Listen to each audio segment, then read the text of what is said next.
The Galactic Council had classified Earth as a Class-7 Deathworld 17 cycles before first contact.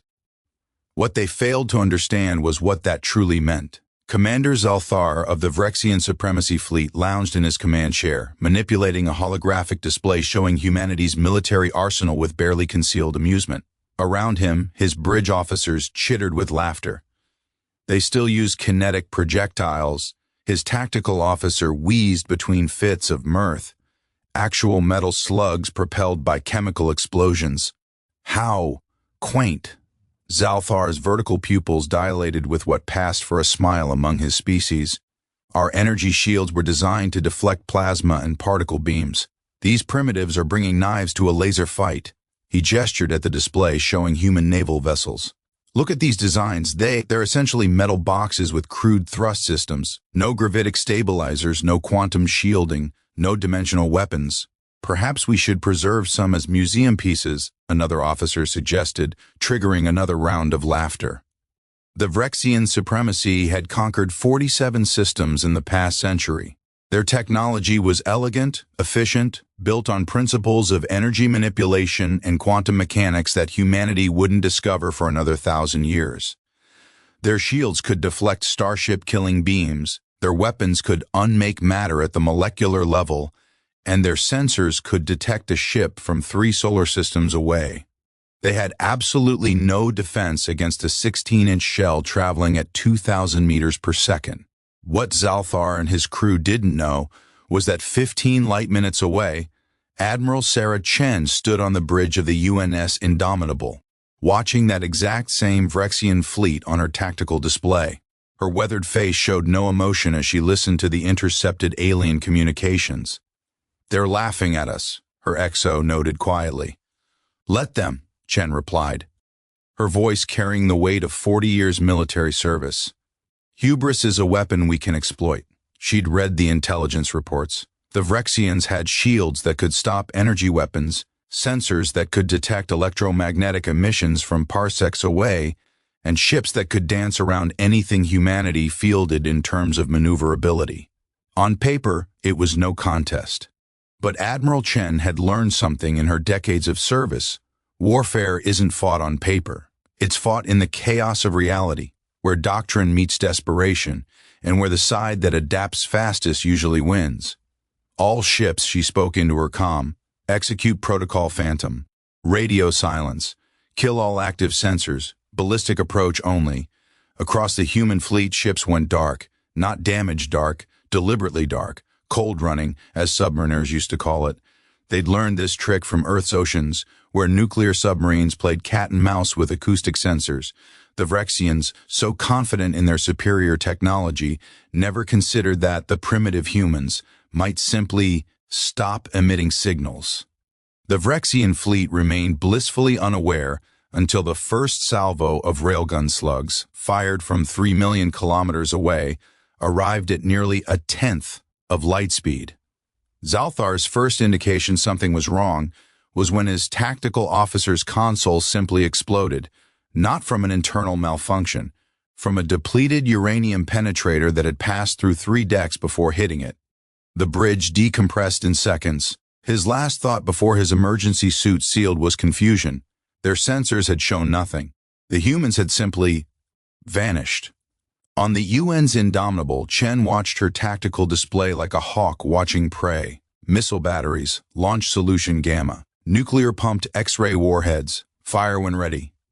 "Ma'am, they're attempting to raise shields," her tactical officer reported. "Let them."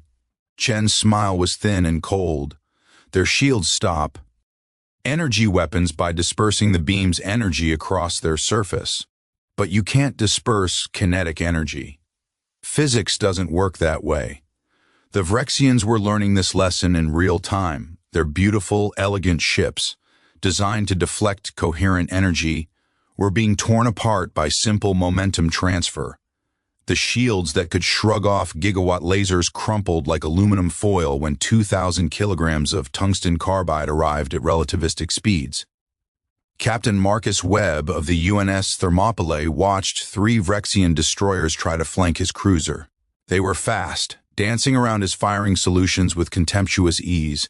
Their weapons, elegant beams of directed energy, splashed harmlessly against his ship's ablative armor, each layer designed to vaporize and carry the heat away. "They're so focused on being fancy they forgot the basics," Webb muttered. He keyed his comm. "This is Thermopylae to all ships in Wolfpack Gamma. These bastards think they're in a space opera. Time to remind them this is war." Pattern Omega. What followed was a tactic as old as naval warfare itself, Wolfpack hunting.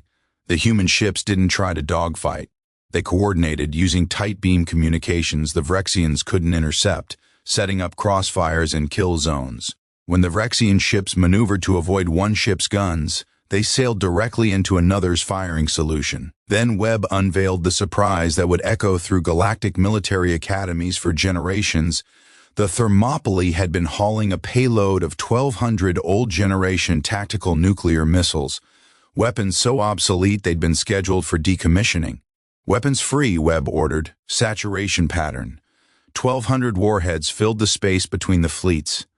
The Vrexians' point defense systems, designed to intercept sophisticated missiles with electronic countermeasures and evasive programming, found themselves overwhelmed by sheer numbers. These human missiles were dumb as rocks. They flew straight, fast, and there were so many of them that shooting down 90% still left more than enough to do the job. Nuclear fire blossomed in the void. Aboard the Vrexian flagship Dominance, Sub-Commander Kelvax watched his fleet die. 3/4 of their ships were gone, disabled, or venting atmosphere. The humans, whom they'd mocked mere hours ago, were tearing them apart with weapons his instructors had called primitive chemical propulsion systems and crude nuclear reactions. "All ships full retreat," he ordered, his voice cracking. "Emergency quantum jump, any vector away from—" The Dominance shuddered as a railgun slug designed to kill capital ships punched through their quantum drive. The explosion that followed was almost beautiful. Kelvax found himself drifting in space, his emergency suit the only thing between him and the void. Around him floated the debris of the Vrexian Supremacy's pride. Through his suit's visor he watched a human battlecruiser glide past, its hull scarred but intact. Along its side someone had painted in letters 3 meters tall, "Earth sends its regards." Admiral Chen stood on her bridge, surveying the aftermath.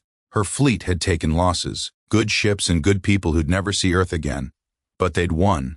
The Vrexians who'd come to demonstrate their superiority now drifted in debris fields or fled in whatever ships still had functioning drives.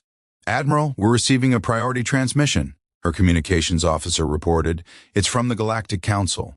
Chen allowed herself a small smile. "Put it through." The holographic display flickered to life, showing a council member whose species she didn't recognize. Its expression, translated by their AI, showed something between shock and newfound respect. "Admiral Chen," the alien began carefully, "the Council wishes to reconsider the terms of engagement with humanity. We were unaware of your military capabilities. We tried to tell—" "You," Chen replied evenly. "You were too busy laughing at our primitive weapons to listen." She cut the transmission and turned to her crew. "Take us home, people. We've got a war to win, and now they know we're serious." As the human fleet began its journey back to friendly space, a single Vrexian escape pod drifted among the wreckage. Inside, Kelvax recorded his report, his voice shaking. "To any Vrexian forces receiving this transmission, do not engage the humans. I repeat, do not engage. We thought their weapons were primitive because they used kinetic energy and chemical explosions. We were fools. They don't use these weapons because they lack better technology. They use them because they work. These humans evolved on a world so violent that they weaponized everything, their physics, their chemistry, even their own atmosphere. They turned science we consider basic into tools of war we never imagined." He paused, watching a human ship pass in the distance. "The other species talk of war like it's a game of strategy. Humans talk about war like it's a problem to solve. They'll use lasers if lasers work. They'll use nuclear weapons if nuclear weapons work. They'll strap explosives to asteroids and drop them on your cities if that works.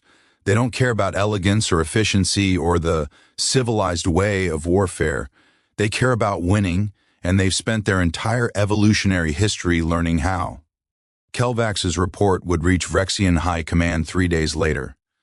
By then, the Galactic Council had already transmitted new classifications to all member species. Earth was no longer just a Class 7 Deathworld. It was a Level 10 military threat. The notation included a single phrase that would become galactic standard when discussing human military doctrine, capable of achieving victory through any means necessary. The Vrexian War ended 4 months later, not because humanity had better technology, not because they had more ships or bigger weapons. It ended because humanity had spent 10,000 years perfecting the art of killing each other, and they'd learned every lesson their violent world had to teach. In the end, the galaxy learned what every species on Earth had learned before them. It's not the size of your weapons that matters. It's knowing when, where, and how to use them. And no species in the galaxy knew that better than humanity. After all, when you evolve on a planet that's actively trying to kill you, you learn to be very, very good at returning the favor.